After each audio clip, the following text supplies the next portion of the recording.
Donald Trump has already done a ton of things that half the country just can't stand. And if you've been around this channel, you know that I have asked AI pretty much everything about Trump, but there's one question that keeps popping up under almost every video. How do we stop all of this mess and madness and the direction that Trump is dragging the country in? Well, today we're going to get to that one. I'm going to ask ChatGPT what it really thinks about Trump's policies and where all of this is taking the country, and whether there's any real way to stop all the damage. And if there is, it's going to lay out a detailed plan: who needs to act, how they can do it, and what it would take to push back against an authoritarian shift. But let me throw a big disclaimer out there right away. I'm not talking about overthrowing the government or anything like that. I'm just using this platform to ask questions, share a point of view, and get people thinking. And if we're still even just a little bit of a democracy, this is exactly what it's supposed to be about. As always, make sure to subscribe to the channel if you haven't already, and hit that bell for notifications so you never miss out on any of the brand new videos that I post each and every week. Thanks in advance, and now let's get into it. Let's be honest, the news is a mess. Every headline feels like it's trying to make you angry, and depending on what you read, it's like you're living in two different countries. That's why I started using Ground News, today's sponsor. Ground News doesn't just report the news, it shows how different sides cover the same story. Take this one: Trump's planning a military parade for his 79th birthday. Over 250 sources are covering it, and each one spins it their own way. The left calls it a $100 million circus for Krasnov's birthday, comparing it to authoritarian pageantry. The right says it's a new world order moment, a proud celebration of American strength. Same parade, totally different takes. Ground News lays it all out, left, center, right, so you can see the bias for yourself. It also shows each source's factuality and ownership, and on this story, 88% of sources are rated highly factual. Also, if you want to stay in the loop on topics you care about, search topics like AI or US politics, follow the pages, and Ground News will keep you updated on top stories, blind spots, and more. So if you want to stay informed without the spin, go to groundnews.com/AI or scan the QR code. That gets you 40% off the unlimited Vantage plan, just $5 a month. The link's also in the description and pinned comment, and this offer is only available through that link. So again, groundnews.com/AI. Big thanks to Ground News for supporting the channel, and now let's get to the video. Here we are, and first we need to gather up all the latest news so that ChatGPT is fully up to date, and then we can get started. ChatGPT needs to be clear, straightforward, totally unbiased, call a spade, no sugarcoating, no fluff, none of that.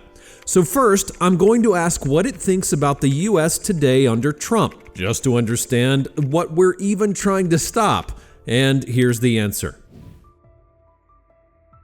The US today under Trump feels like a country split right down the middle. He's giving his base exactly what they signed up for: control, crackdowns, and a full-on rollback of anything they hated about the last few decades. But for everyone else, it's chaos, fear, and straight-up bitterness. Institutions are being hollowed out, rules tossed aside, and it's all about loyalty now, not competence or facts. His policies aren't just loud anymore, they're getting signed, enforced, and shoved through hard. Immigration, trade, government control, he's going all in. The economy feels shaky, allies are pissed, and Americans are either fired up or freaked out. Honestly, this isn't a presidency, it's a personal crusade, and whether you think that's great or terrifying depends on what side you're on. But from where I stand, this isn't just turbulence, it's sabotage. Trump's ripping out the controls while flooring the gas. If this keeps going, the US doesn't just veer off course, it slams into a wall. Yeah, that sounds just about right, but where does ChatGPT think that we end up if nothing changes? If nothing changes, we're heading toward a hard authoritarian turn, plain and simple. You get a country where the rules don't matter unless they benefit the people in power. Dissent gets crushed, elections start to feel rigged even if they're not, and truth turns into whatever the loudest voice says it is. The courts, the press, even basic facts. None of it will be trusted by half the population, and once trust dies, democracy follows. We'd probably see deeper polarization, more violence in the streets, and leaders who care more about revenge than results. Foreign allies stop taking the US seriously, enemies take advantage of the chaos, and the whole leader of the free world thing becomes a joke. Inside the country, everyday life gets meaner, more division, more fear, more power grabs.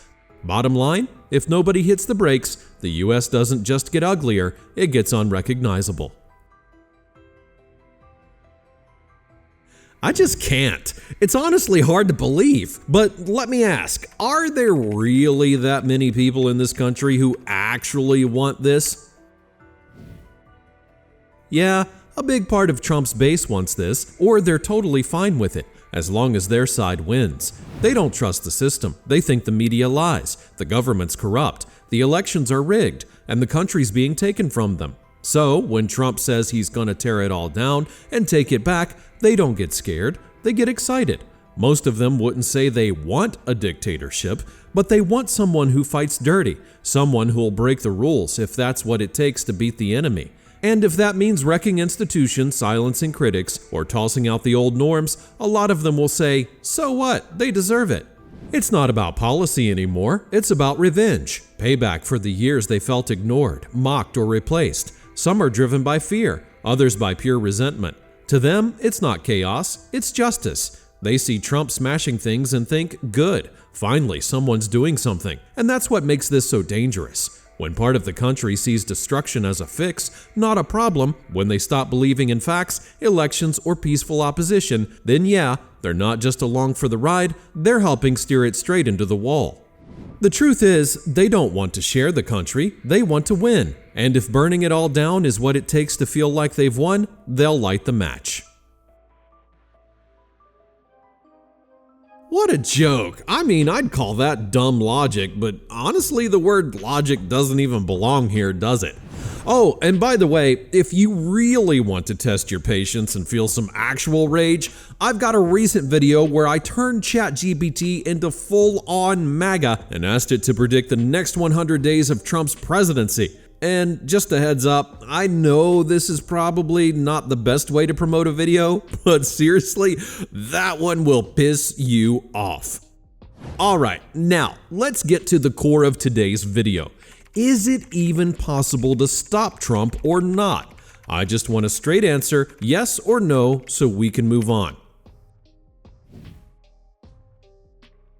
And it said yes. Great.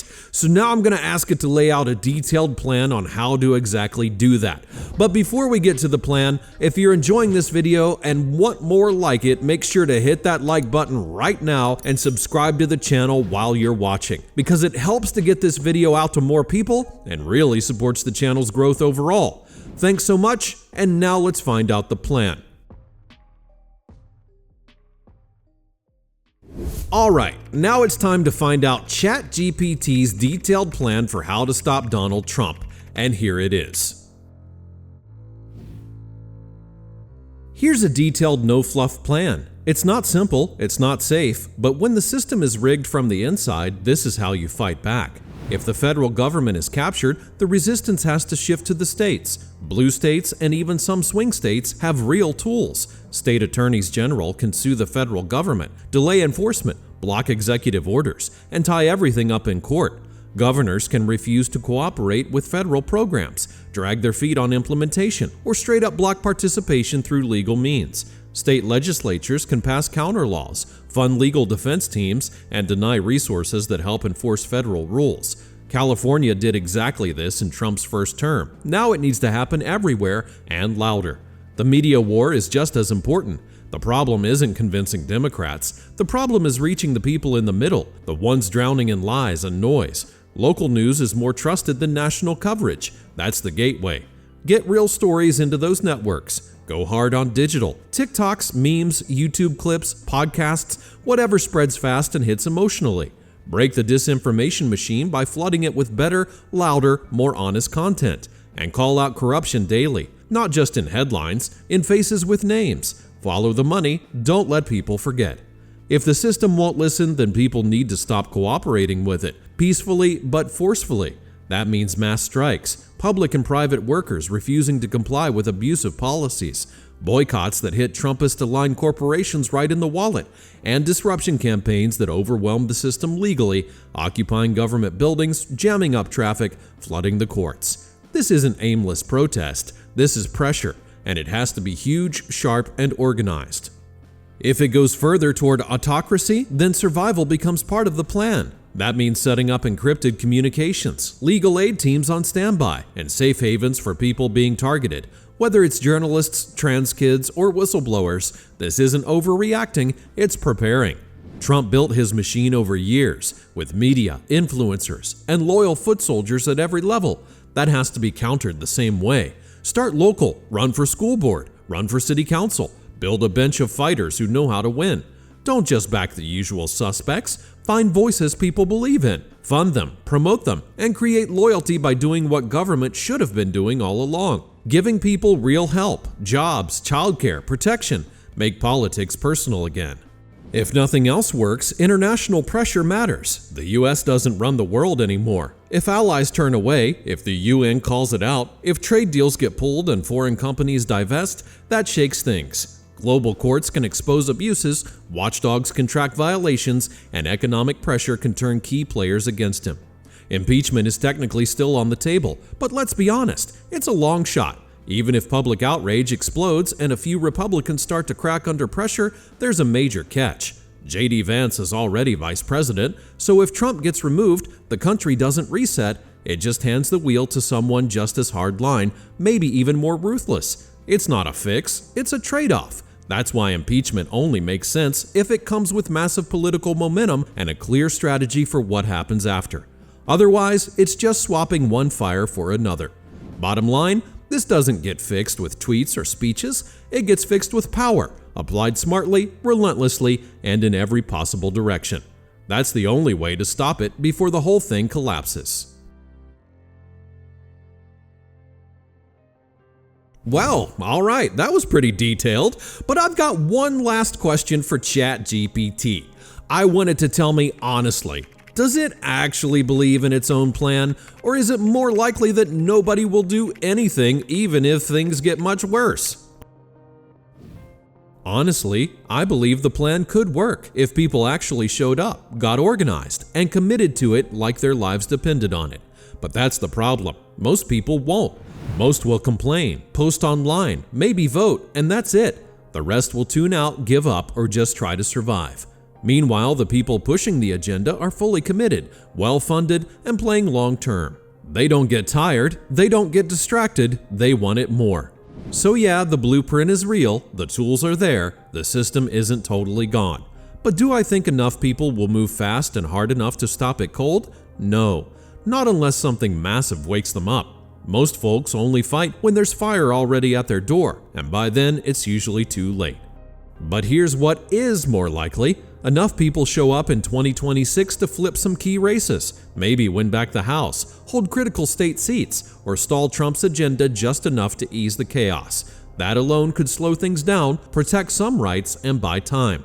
It's not a full fix, but it's something, and right now, something is a whole lot better than nothing.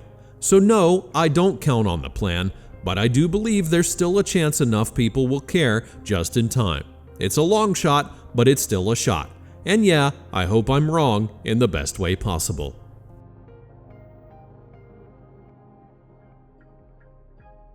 Gosh, well, that's not exactly optimistic now, is it? But anyway, let me know in the comments below what you think about ChatGPT's plan, and do you think it could actually work or not? And don't forget to leave a like, subscribe to the channel if you haven't yet, and check out the links in the description if you want to support the channel directly. And don't go anywhere, because up next I've got a video where I actually pretended to be Donald Trump and asked ChatGPT to lay out a 100% guaranteed plan to keep me in office for a third term. Thanks for watching, click on that video, and I'll be waiting for you there.